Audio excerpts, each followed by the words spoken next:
الحمدللہ رب العالمین نحمدہ و نصلی علی رسولہ الکریم و آلہ و صحابہ اجمعین برحمتک یا ارحم الراحمین۔ فاما بعد، پیارے بھائیوں اور پیاری بہنوں اور پیارے بچوں، السلام علیکم ورحمۃ اللہ وبرکاتہ۔ پھر حاضر ہوں آپ کی خدمت میں حسب معمول، لیکن آج تھوڑا سا میں نبی اکرم صلی اللہ علیہ وسلم کی ان مشکلات کا بیان کروں گا، ان مشکلات کو جو نبی صلی اللہ علیہ وسلم کو طائف کے سفر میں پیش آئیں، یعنی طائف کا سفر جب کیا نبی صلی اللہ علیہ وسلم نے تو وہ واقعہ کس طرح پیش آیا، کہاں سے شروع ہوا اور کس طرح اس کی اینڈ ہوئی، تو یہ میں تھوڑی سی بات کروں گا آج۔ تو گزارش کرتا ہوں آپ سب دوستوں سے، بھائیوں سے کہ اس ویڈیو کو شیئر ضرور کیا کریں۔ جو بھی میں ویڈیو بناتا ہوں اس میں آپ کے لیے، آپ کے بچوں کے لیے بہت معلومات ہوتی ہیں، حدیث مبارکہ کی شکل میں بھی اور سیرت النبی کی شکل میں بھی۔ تو ہمیں اور ہمارے بچوں کو، ہمارے آنے والی نسل کو پتہ ہونا چاہیے کہ ہمارے لیے ہمارے پیارے محبوب سید المرسلین امام کائنات، امام اعظم نبی اکرم صلی اللہ علیہ وسلم نے کیا کیا مشکلات اٹھائیں اور کس طرح ہم تک یہ دین پہنچایا گیا۔ تو اس سے کیا ہوگا کہ بچوں کے اندر اور بڑوں کے اندر احساس پیدا ہوگا اپنے پیارے محبوب کی اس محبت کا جو انہوں نے مشکلات کی شکل میں ہمارے ساتھ کی۔ تو یہ میں بات اس وقت سے شروع کر رہا ہوں جس وقت عام الحزن، یعنی عام الحزن کا مطلب ہوتا ہے کہ غم کا سال۔ عام کہتے ہیں عربی میں سال کو، حزن کہتے ہیں غم کو۔ تو یہ غم کا سال کس کو کہا جاتا ہے کہ جب نبی اکرم صلی اللہ علیہ وسلم کی پیاری، بہت ہی پیاری، محبت کرنے والی بیوی حضرت خدیجہ الکبریٰ رضی اللہ تعالیٰ عنہ فوت ہو گئی، اور اسی سال حضرت ابو طالب بھی اس دنیا سے کوچ کر گئے، کیونکہ ان دو ہستیوں کا نبی اکرم صلی اللہ علیہ وسلم کو بہت آسرا تھا۔ حضرت خدیجہ رضی اللہ تعالیٰ غمخوار تھیں، دولت مند تھیں، اور حضرت ابو طالب جو اپنے قبیلے کے سردار تھے، تو کافروں کو نبی صلی اللہ علیہ وسلم پر اٹیک کرنے کے لیے بہت دفعہ سوچنا پڑتا تھا، کیونکہ اس وقت کا یہ مسئلہ تھا کہ جب کوئی بھی ایک قبیلہ کسی دوسرے قبیلے کے بندے کو قتل کر دیتا یا مار دیتا تو وہ پورے کے پورے قبیلے کی لڑائی شروع ہو جاتی تھی۔ تو اس لیے وہ لوگ ڈرتے تھے۔ نبی صلی اللہ علیہ وسلم پر یہ مشکلات کا پہاڑ اس وقت ٹوٹنا شروع ہوا جب حضرت ابو طالب فوت ہو گئے، تو ان کو پتہ چل گیا کہ قبیلے کا سردار کوئی نہیں ہے، اب ہم کچھ بھی کر سکتے ہیں۔ تو انہوں نے کیا کیا کہ دارالندوہ میں بیٹھ کر سب قبیلے اکٹھے ہوئے، اور انہوں نے یہ فیصلہ کیا کہ اب ابو طالب تو ہے نہیں اور کسی دوسرے بندے کا ہمیں ڈر نہیں ہے، تو اب کیوں نہ ہم محمد صلی اللہ علیہ وسلم کو نعوذ باللہ قتل کر دیں۔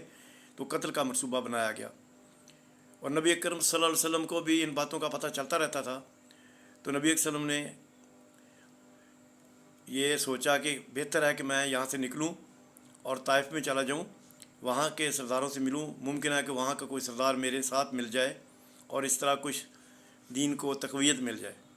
تو یہ سوچ کر نبی اکرم صلی اللہ علیہ وسلم اپنے غلام زید بن حارثہ کے ساتھ نکلتے ہیں، خاموشی کے ساتھ، کسی کو پتہ نہ چلے، اور مختلف راستے اختیار کرتے ہوئے طائف پہنچ جاتے ہیں۔ تو جب نبی اکرم صلی اللہ علیہ وسلم امام کائنات طائف پہنچتے ہیں تو ان کے سرداروں کو ملتے ہیں، تو پہلا سردار کیا جواب دیتا ہے؟ وہ کہتا ہے کہ میں آپ سے ملنا نہیں چاہتا، اگر آپ جھوٹے ہیں تو میں آپ سے ملنا ہی نہیں چاہتا، لیکن اگر آپ سچے ہیں تو مجھے ڈر ہے کہ میں اگر آپ کا ساتھ نہ دوں، آپ کی باتیں سن کر تو مجھ پر عذاب آ جائے۔ اسی طرح کے جوابات دوسرے سرداروں نے دیے۔ تو پیارے محبوب سید المرسلین بہت پریشان ہوئے، اور اسی پریشانی میں وہ وہاں سے نکلتے ہیں، تو مکہ کی طرف لوٹتے ہیں۔ تو بہت سے لوگوں نے، جو حرامی ٹائپ قسم کے لوگ ہوتے ہیں، ایسے ہر قبیلے میں ہوتے ہیں، انہوں نے واش قسم کے نوجوانوں کو نبی صلی اللہ علیہ وسلم کے پیچھے لگا دیا، اور وہ تاک کر نبی صلی اللہ علیہ وسلم کے ٹخنوں پر پتھر مارتے تھے، اور نبی اکرم صلی اللہ علیہ وسلم کے پاؤں سے خون نکلنا شروع ہو گیا، اور بہت زیادہ پریشان ہو گئے، تھک گئے، تو ایک جگہ پر بیٹھ گئے۔ ابھی بیٹھے ہی تھے تو دو بدماش قسم کے لوگ انہوں نے بھیجے، دو گنڈے بھیجے، اور انہوں نے نبی صلی اللہ علیہ وسلم کی ایک نے دوسری بغل میں، ایک نے دوسری بغل میں ہاتھ ڈالا اور کھڑا کر دیا، اور بیٹھنے بھی دیا نبی صلی اللہ علیہ وسلم کو، کہ بولا یہاں سے چلے جاؤ، ہم آپ کو بیٹھنے بھی نہیں دیں گے۔ تو نبی اکرم صلی اللہ علیہ وسلم وہاں سے اٹھ کر چل پڑے۔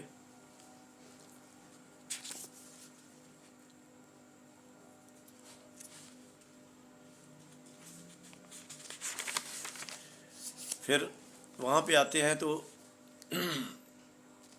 بیٹھ جاتے ہیں اکیلے پریشانی کی حالوں میں.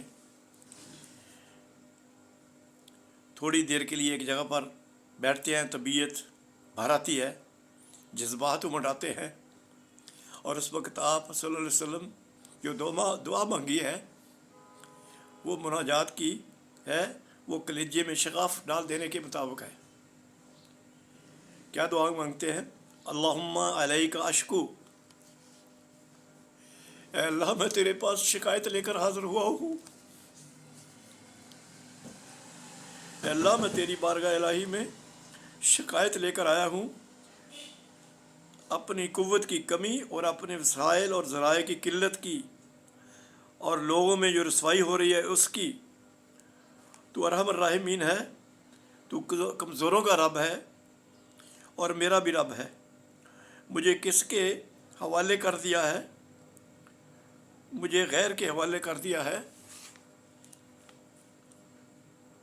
کہ جس طرح چاہے مجھے ستائے اور جو چاہے میرے ساتھ سلوک کرے. میرا معاملہ دشمن کے حوالے کر دیا ہے, جو چاہے کر گزرے. اس سب کے باوجود اے اللہ اگر تو مجھ سے ناراض نہیں ہے, اللہ کے نبی فرماتے ہیں کہ اس سب کے باوجود اے اللہ تو مجھ سے اگر ناراض نہیں ہے تو تیری رضا اور تیری رضا اسی میں ہے. تو مجھے کوئی کسی چیز کی پرواہ نہیں, البتہ تیری بخشش میرے لیے وسیع تر ہے. میں تیرے رخ انور کی ضیاء کی پناہ میں آتا ہوں جس سے ظلمات منور ہو جاتے ہیں اور میرے دنیا و آخرت کے معاملات سدھر جاتے ہیں اس بات سے کہ مجھ پر تیری ناراضگی یا غصہ ہو. پروردگار انجام کر تیرے ہی ہاتھ میں ہے, یہاں تک کہ تیری مرضی پوری ہو کر رہے گی. کوئی قوت کوئی تدبیر تیری مدد کے بغیر کارگر نہیں ہو سکتی. یہ دعا میرے نبی علیہ السلام نے اس وقت مانگی جب لوگوں نے نبی علیہ السلام کو اتنا پریشان کیا, زخمی کر دیا, خون نکل رہا ہے اور بیٹھے ہیں. تو پھر اس کے بارے میں قرآن پاک میں ہے, کیا تم لوگوں نے یہ سمجھ رکھا ہے, سورۃ بقرہ میں ہے, کہ یوں ہی جنت میں چلے جاؤ گے حالانکہ ابھی تو تم پر سب کچھ نہیں گزرا جو تم سے پہلے ہی ایمان لانے والے لوگوں پر گزرا ہے. ان پر سختیاں گزریں, مصیبتیں آئیں اور وہ مارے گئے, حتیٰ کہ رسول اور اس کے ساتھی اہل ایمان پکار اٹھے کہ اللہ کی مدد کب آئے گی. جس طرح کہ حضرت نوح علیہ السلام نے پکارا کہ رب انی مغلوب فانتصر, تو اللہ تعالیٰ نے ان کی مدد فرمائی, انہوں نے کشتی بنائی. اسی طرح جب بھی کوئی رسول پھر مشکل میں آ کر اپنے اللہ کو پکارتا ہے تو پھر مدد آ جاتی ہے. تو وہی وقت تھا جب ہمارے پیارے محبوب سید المرسلین نے اپنے رب کو پکارا اور امداد آ گئی اور آنی شروع ہو گئی. وہ اس شکل میں, وہ آگے تھوڑا سا میں بیان کرتا ہوں. پہلے میں یہ بیان کر دوں کہ جب وہاں سے اٹھے, مکہ میں تو داخل نہیں ہو سکتے تھے کہ مکہ میں قتل کے منصوبے بن رہے تھے. تو پھر ایک پہاڑی پر آ کر ایک غار میں بیٹھے چھپ کر, تو اپنے غلام زید بن حارثہ کو بھیجا. وہاں پہ مکہ میں ایک سردار تھے جو ایمان نہیں لائے تھے, تو ان کے پاس بھیجا. مطعم بن عدی ان کا نام تھا, بہت طاقتور تھے. ان کو بھیجا پیغام کہ تم مجھے اپنی پناہ میں لے لو, میں مکہ میں داخل ہونا چاہتا ہوں.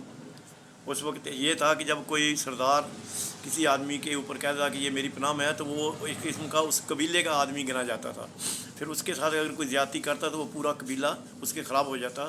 تو یہ وجہ تھی اس کو نبی صلی اللہ علیہ وسلم کا پیغام دینے کا, یعنی یہ وجہ تھی نبی اکرم صلی اللہ علیہ وسلم کو اس کو پیغام دینے کی کہ وہ قبیلہ جو یعنی حضرت ابو طالب کی وجہ سے بے سہارا ہو گیا تھا, اسی طرح ایک قبیلے کا سردار اگر مجھے اپنی پناہ میں لے گا تو پھر ان کا حوصلہ نہیں بڑھے گا اٹیک کرنے کے لیے یا حملہ کرنے کے لیے. تو وہ بہت اچھا نفیس یعنی شریف النفس انسان تھا وہ. تو اس نے کہا کہ ٹھیک ہے میں آپ کو اپنی پناہ میں لیتا ہوں, تم آ جاؤ مکہ میں. تو نبی صلی اللہ علیہ وسلم نے پھر دوبارہ کہلا بھیجا کہ ایسے نہیں, تم خود آ کے مجھے لے جاؤ. اس کے 6 بیٹے تھے, وہ ایمان نہیں لایا, کافر تھا, لیکن اس آدمی کا احسان ہے ہم پر, میرے نبی کی ساری امت پر, کہ اس نے اس وقت میرے پیارے محبوب سید المرسلین کی مدد فرمائی. اس نے اپنے بیٹوں کو کہا بیٹا سارے کے سارے ہتھیار ہٹاؤ، اور اس سارے کے سارے ہتھیاروں سے لیس ہو کر پورے کے پورے 6 بیٹے اپنے ساتھ لے کر وہ نبی وسلم کے پاس پہنچے اور نبی اکرم صلی اللہ علیہ وسلم کو مکہ میں لے کے آئے. تو دوستو اس بندے کا ایک احسان ہے ہم ساری امت پر کہ ہمارے نبی کی اس نے مدد کی. وہ ایمان نہیں لایا، ہم اس کے لیے دعا نہیں کر سکتے کیونکہ اللہ نے منع فرمایا کافروں کے لیے مشرکوں کے لیے دعا کرنا، لیکن احسان مان تو ہمیں ہونا پڑے گا اس شخص کا جس نے اس وقت ہمارے نبی صلی اللہ علیہ وسلم کے ساتھ ایک اچھا سلوک کیا. اس کے بعد وہ نبی صلی اللہ علیہ وسلم تشریف لے آتے ہیں مکہ میں. تو پھر 11 ہجری کا یہ واقعہ ہے کہ جب مکہ میں مدینہ سے کچھ لوگ آتے ہیں حج کرنے کے لیے. تو مدینہ منورہ میں یہود کے 3 قبیلے تھے. تو ان کے ساتھ جب ظلم ہوتا تھا تو وہ کہا کرتے تھے کہ جو آخری نبی ہے اس کے آنے کی نشانیاں پوری ہو رہی ہیں، تو ان قریب وہ نبی آنے والا ہے. جب وہ نبی آ گیا تو ہم سب مل کر ان کے ساتھ مل کر تم لوگوں سے جہاد کریں گے اور تم لوگوں کو مزہ چکھائیں گے. تو یہ ان لوگوں کو یہ جو مدینہ سے مکہ میں حج کرنے کے لیے ان کو ان باتوں کا پتہ تھا کہ یہود یہ کہتے ہیں کہ نبی آنے والا ہے. تو یوں ہی وہ مکہ میں تشریف لائے حج کے لیے وہ لوگ. تو نبی صلی اللہ علیہ وسلم کبھی کسی خیمے میں جاتے اور اپنے دین کی تبلیغ کرتے، اللہ کا حکم سناتے. تو وہ لوگ جو تھے وہ کن اکھیوں سے دیکھ رہے تھے کہ یہ لگتا تو وہی نبی ہے جس کا ذکر یہودی اپنی کتابوں میں کرتے ہیں. تو اس طرح انہوں نے 6 بندوں نے اسلام قبول کر لیا. یہ پہلا ٹھنڈی ہوا کا جھونکا تھا جو یسوع کی طرف سے آیا تھا میرے پیارے محبوب کے لیے. اور وہ دعا جس میں اللہ کو پکارا تھا میرے نبی نے. جب کوئی نبی پکارتا اپنے رب کو تو پھر میرا رب ان کی مدد کے لیے سٹیپ بائی سٹیپ وہ سارے سچویشن بنا دیتا ہے جو اس کی کامیابیوں کی طرف اس کو لے کے جاتے ہیں. تو وہ پہلا قطرہ، وہ پہلا ہوا کا جھونکا جو جیسے سے ہے وہ 6 آدمیوں کی شکل میں تھا 11 نبوی میں. تو نیکسٹ ایئر دوسرے سال پھر کچھ لوگ آتے ہیں اور اس وقت 12 لوگوں نے اسلام قبول کیا. پھر کچھ لوگ آتے ہیں جن میں 72 مرد اور 3 عورتیں، انہوں نے اسلام قبول کیا. تو انہوں نے کہا کہ یا رسول اللہ ہمارے ساتھ کسی کو بھیج دیجئے جو ہمیں دین کی باتیں سکھائے اور وہ قرآن پاک کا ہمیں پڑھائے. تو نبی اکرم صلی اللہ علیہ وسلم نے اس وقت حضرت مصعب بن عمیر کو ان کے ساتھ بھیج دیا. اب میں تھوڑا سا حضرت مصعب بن عمیر کے بارے میں آپ کو بتا دوں. بہت ہی امیر گھرانے سے تعلق رکھتے تھے اور ان کا جو جوڑا پہننے کا ہوتا ہے، جو جوڑا پہنتے تھے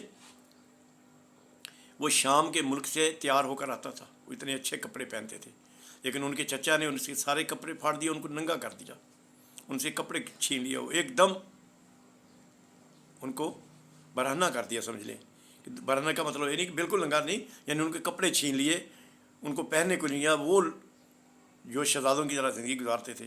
تو نبی صلی اللہ علیہ وسلم نے ان کو ان کے ساتھ بھیج دیا. تو وہ 1 سال تک وہاں پر قرآن پڑھاتے رہے اور ان کا نام وہاں پہ المقرا، یعنی ان کا حضرت مصعب بن کا نام پڑ گیا المقرا. المقرا کا مطلب پڑھانے والا، قرآن پڑھانے والا. المقرا قرت سے نکلا، اقرا یعنی جیسے اقرا برسم ربک الذی خلق، جس میں آتا ہے کہ پڑھو اپنے رب کے نام سے. تو یہ اقرا، قرا، مقرا وہ ایک ہی فارم کے 3-4 یعنی حصے ہیں. تو اس طرح کر کے نبی صلی اللہ علیہ وسلم کی وہ جو کاوش تھی، محنت تھی، وہ رنگ لانے لگی. تو پھر مدینے کے اندر مسلمانوں کی تعداد بڑھنے لگی. تو پھر آخرکار وہ مدینے میں انہوں نے نبی صلی اللہ علیہ وسلم کو مدعو کیا کہ آپ ہمارے ساتھ مدینہ میں چلیں اور خدا کی قسم ہم آپ کی اس طرح حفاظت کریں گے جس طرح ہم اپنے بچوں کی کرتے ہیں، یعنی آپ کو اکیلا نہیں چھوڑیں گے. تو یہ مختصر سی بات تھی جو میں نے آپ کو بتانی تھی.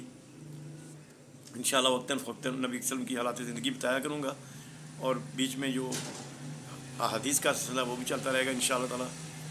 آپ لوگوں سے صرف اتنی گزارش ہے، اتنی استدعا ہے، برائے مہربانی میری ان باتوں کو آپ ضرور شیئر کیجیے اپنے دوستوں سے، عزیز و اقارب سے اور بچوں سے. اس کام میں حصہ ڈالیے جس کام میں حصہ ڈالنے سے آپ کو اللہ کے ہاں بہت کچھ ملے گا، بہت نیکیاں ملیں گی، جنت و فردوس بھی ملے گی.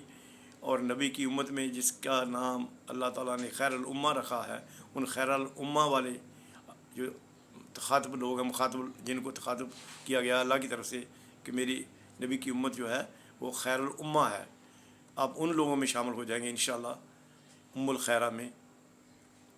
تو پلیز میری باتوں کو اپنے دوستوں، بھائیوں، عزیز و اقارب سے شیئر ضرور کیجیے۔